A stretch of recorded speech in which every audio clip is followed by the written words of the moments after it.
It's my pleasure to introduce our presenter for today, Brian Higgins from Success Martial Arts, which is down on Kimberly Road, between Blue Lakes and Locust.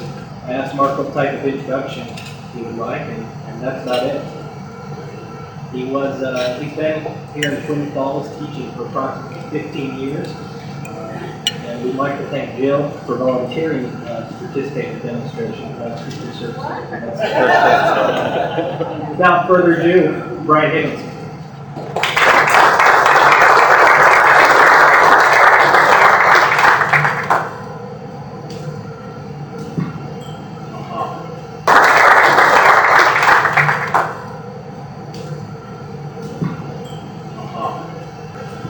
And whenever I go anywhere in my uniform, there's a certain series of events I can predict.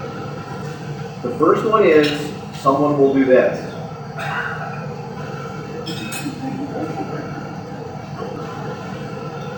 Which happened in a movie over 25 years ago. And then someone will do this.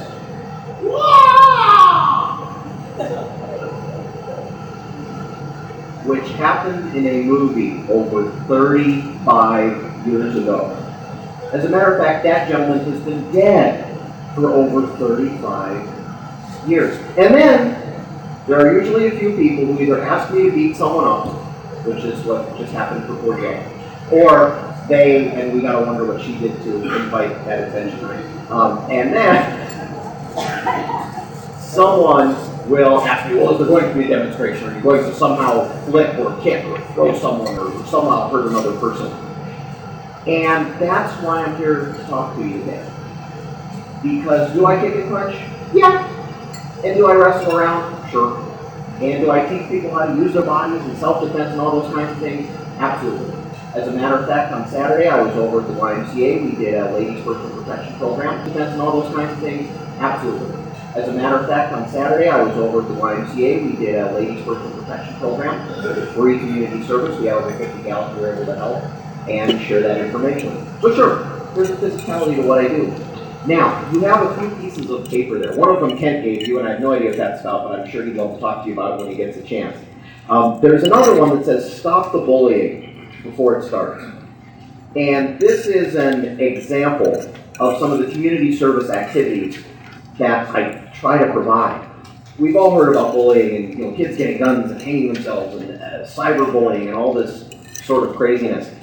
And my philosophy is you can't have a bully without a victim and you can't have a victim without a bully. And I think they're both wrong. Nobody wants their child to be out there thumping on people, but nobody wants their child to stand there and get thumped either. I think appropriate, social, assertive behavior is what we'd all like for our children and other adults, quite frankly, to have. That's what we teach in this particular clinic. I offer it several times a year. It's completely free. It's a community service activity. And I think it's some of the best work we do. Why did I bring that with me today? First of all, because some of you have kids.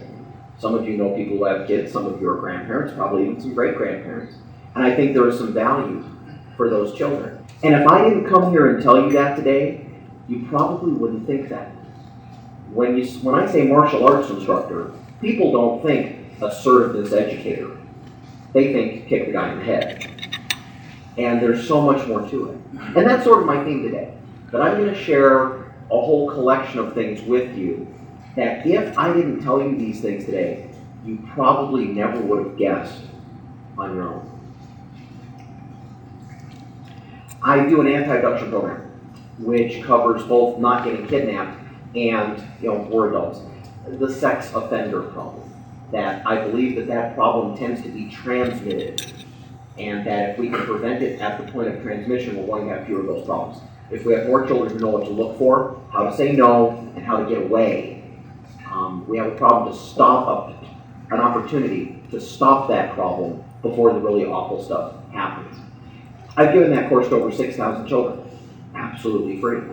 If you know a church group that would like to have that, I'd love to come do it. If you know a school that would like to have me come do that, I'd love to come do it. I make the time in my schedule because I think it needs done. Another example for you, this Friday, and this is another one here, feel free to spread the word. we are doing a Toastmasters Youth Leadership Program in the martial arts school. Now, Toastmasters is the largest communications and listening organization in the world. And this is a completely free program for kids aged 12 to 17 to work on public speaking, communication, listening, and organization skills. How many of you know a teenager who could communicate a little better? And to have a structured format for them to learn that. Completely free program in the martial arts school. How many of you never would have guessed there was communication education in the martial arts school? Right? If I hadn't told you. We have a junior leadership program where I teach rapport building, public speaking, time management, and classroom management skills to kids as young as 11. I have 12-year-olds who can get up in front of a room of 15 first graders and their parents and conduct class for 5 minutes. How many of you know an adult who probably could handle that? And what I try to forecast through that is if you've got a kid who's a 6th grader who can get up and do that sort of thing, if we take that out over time, what sort of skill set is that kid likely to have when they're 25, 35, 45? Right? That's part of what happens in the martial arts school. We have an Action Heroes program. And this is a neat idea. I sort of borrowed from a mentor of mine. When we normally talk about an action hero, normally that's a guy in a movie with the biggest mouth and the biggest arms and the biggest guns. And he solves his problems with violence. And the Heroes program is that anyone can be a hero through their actions. And so we encourage community service and we go out and we get involved in community service programs. We go over to the Salvation Army every year for Thanksgiving. We help them build boxes. Sometimes these kids are like 5 years old, and they're in there helping us build Christmas boxes. What a neat opportunity. We've gone over to the Salvation Army to help out. We painted the swing for the returns that our children take these sorts of role models and then engage in violent behavior. The philosophy behind our Action Heroes program is that anyone can be a hero through their actions. And so we encourage community service. And this is part of what goes on in the martial arts school. We have another program we call Success Challenges, which is based on something Benjamin Franklin used to do. He called it 13 Virtues. And the idea is we pick some character traits, something that it would be good to get better at: listening skills, respect, courtesy, positive thinking, sense of urgency. And I'll hand the kid a piece of paper, and I'll say, I challenge you to go do 30 acts of respect and courtesy. I challenge you to go do 30 acts of sense of urgency, which means you don't do it right now. Do I have any parents in the room who'd like it if their kids would do stuff right? Involved in community service programs. We go over to the Salvation Army every year for Thanksgiving. We help them build boxes. Sometimes these kids are like 5 years old, and they're in there helping us build Christmas boxes. What a neat opportunity. We've gone over to the Salvation Army to help out. We painted the swing for the Rose Garden one year. They needed that done. And I even have some of the young girls who are, again, in that high school age bracket, who are learning how to teach girls self-defense classes.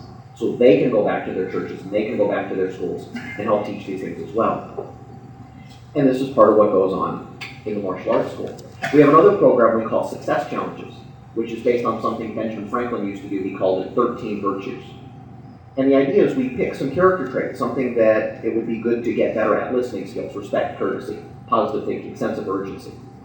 And I'll hand the kid a piece of paper, and I'll say, I challenge you to go do 30 acts of respect and courtesy. I challenge you to go do 30 acts of sense of urgency, which means you don't do it right now. Do I have any parents in the room who'd like it if their kids would do stuff right now?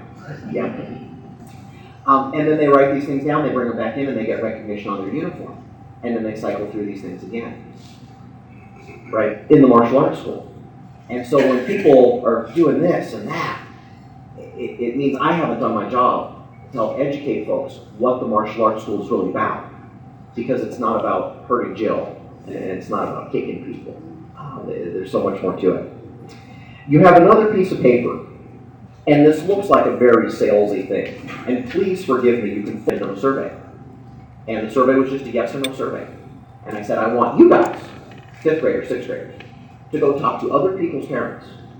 And I want you to ask them, has your child improved in this area in the time that they've been involved in Success Martial Arts? Yes or no?